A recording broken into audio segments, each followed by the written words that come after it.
শুভেন্দু অধিকারী কলকাতা বিমানবন্দরে রাজনৈতিক দলদের home task আন্দোলনরত শিক্ষকদের বিজেপির টাস্ক রাষ্ট্রপতির কাছে আর্জি জানান আমাদের হয়ে পার্লামেন্টে অধিবেশনে আমাদের উপর অন্যায় নিয়ে কথা বলুন।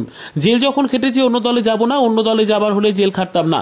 বিস্ফোরক অনুব্রত মণ্ডল তিনি আরো বলেন পদ না পেলে অম্বল হবে, এই রকম মানসিক আমার নেই। তিনি আরো জানান আগেই মমতা বন্দ্যোপাধ্যায় তাকে রাজ্যসভার সাংসদ করতে চেয়েছিলেন, তিনি হননি। প্রসঙ্গত এদিন কোর কমিটির বৈঠক চলাকালীন কেষ্টকে ফোন করেন দলনেত্রী মমতা বন্দ্যোপাধ্যায়। সরকারি ব্যবস্থা দ্বারা আক্রান্ত সকলের প্রতিনিধি, অতএব তারা যদি সুনির্দিষ্ট প্রস্তাব দেয় সেটা তো আমার হাতে নয়, আমি কথা বলে তাদের জানাবো। কিন্তু আমার কাছে কোনো প্রস্তাব আসেনি। সেদিন খোলা মঞ্চেই আমি তাদের প্রস্তাব দিয়েছিলাম যে আপনারা কী ধরনের সহযোগিতা চান বলবেন, যে ধরনের সহযোগিতা আমার বা আমাদের দ্বারা সম্ভব তা আমরা করব। চিরঞ্জিত চক্রবর্তী বলছেন মমতাকে বলেছি এবার নতুন কিছুর প্রয়োজন নেই। আমি এর উত্তর গতবারেও বলেছি। সারা জায়গায় সেনাবাহিনীদের নিয়ে তৃণমূল পথে নামলে ইউসুফ পাঠানের নাম থাকলেও তাকে দেখা যাচ্ছে না। ইউসুফ পাঠানের নাম থাকলেও তাকে দেখা যাচ্ছে না।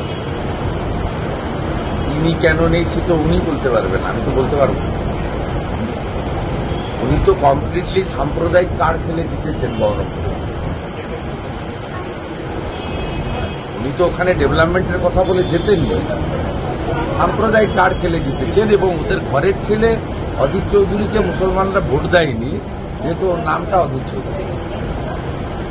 ওর নামটা যদি অধীর চৌধুরী না হলে ওদের কমিউনিটির কোনো নাম হতো, তাহলে ওরা অধীর চৌধুরীকেই ভোট দিত।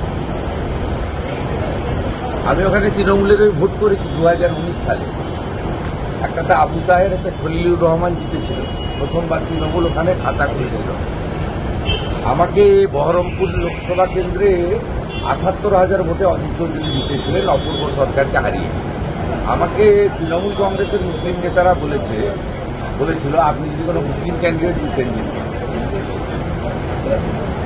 অতএব মাইন্ডসেটটা আমরা সাম্প্রদায়িকতা করি না, আমরা রাষ্ট্রবাদ করি।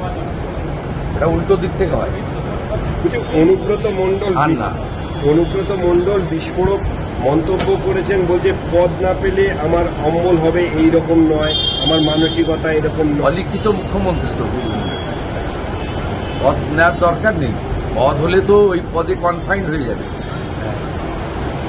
পাথর, বালি, গরু, জেলা পরিষদ, পৌরসভা, 100 দিনের কাজ, আবাস, রাস্তা থেকে তোলা সবকিছুতেই থাকতে পারবে যদি ধরুন চন্দ্রনাথ সিনহাকে একটা পার্টিকুলার দপ্তর দিয়েছে, তার বাইরে তো তার যাওয়ার সুযোগ। রানা অভিজিৎ সিনহার লাভপুরের বাইরে তার যাওয়ার সুযোগ। কাজল শেখের জেলা পরিষদের বাইরে ঢোকার সুযোগ।